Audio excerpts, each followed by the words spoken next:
And what Dr. Parikh said is so important. And for our viewers, I'll just translate it. If there is one taxi cab that can carry 4 people, and suddenly 50 people are trying to flag it down, it's going to be uncomfortable, and nobody will be able to travel nicely.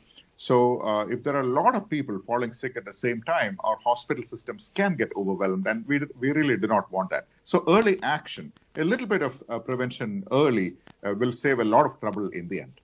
No, absolutely. And I can just imagine, healthcare professionals, everyone getting very anxious over the possibility of more cases emerging, and going through the same sort of stress they've been going through these last 2 years.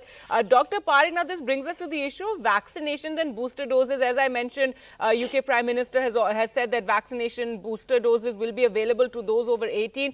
In India as well, we've seen a lot of, people talking about why are we not getting booster doses. But at the same time, a majority of our population is not vaccinated yet. The adult population, where over 50% have got both doses. But we need more for protection. But again, why aren't we getting more, vaccine types in the country? These mRNA vaccines, we still don't have them. It seems, again, we've kind of slowed down on that front. New vaccines haven't come in. Vaccinations for children, that was talked about, but hasn't happened yet. So really, we need a renewed push on this front. Oh, absolutely, Gargi. And I'm one of those people who, for the past 3 weeks, have been pleading for boosters, at least for immunocompromised patients and healthcare workers. Most of them are due for their boosters by now. And I quite do not understand the dichotomy. Yes, there is a need, of course, to give a lot of people their second dose. But I don't see that as something which is diametrically opposite of giving boosters. Keep in mind, a large number of boosters are just heading into the dustbin because they are expiring. Yes. We are seeing this everywhere.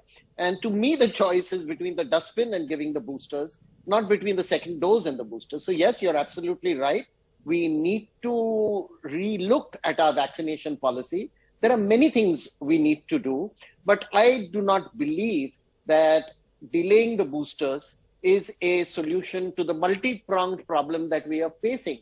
And let us not forget that in South Africa, in a single day, 24 hours, the number of infections with Omicron went from 200 to 16,000. So the number of cases we are detecting is quite clearly a reflection of the type of testing. I mean, we use testing in a generic sense, but all tests are not equal. Genomic sequencing is the test which detects Omicron. RT-PCR merely detects whether somebody had COVID-19 or not. And in that, mind you, there is a substantial false negative rate. So somebody who is positive could elude the test.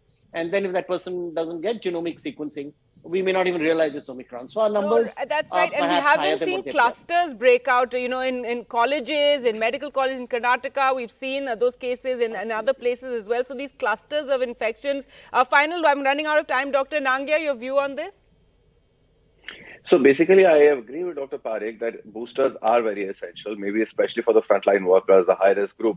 But at the same time, I think we're laying too much of reliance on the vaccination also. We should not be thinking that vaccines provide us 100% protection.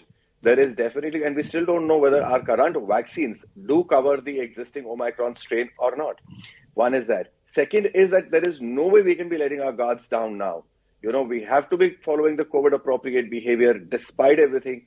Of course, vaccine is a good thing to take, but at the same time, don't consider it like your 100% efficacy where you're completely protected and you can be partying outside, you can be walking around without the masks. Unfortunately, I feel people are just fatigued now, and we've just seen, an abandonment of COVID-appropriate behavior going into the New Year's, and unfortunately, we're just seeing, large gatherings all around. I know in Mumbai they were banned for these 2 days over Saturday, Sunday because of the Omicron cases. But yes, I think that's something everybody has to now be concerned about and, practice for themselves. And, there is a risk now of, again, another surge of cases spreading. Thank you so much, doctors, for taking time out and, answering all our questions and telling us about your views on the prevalent situation.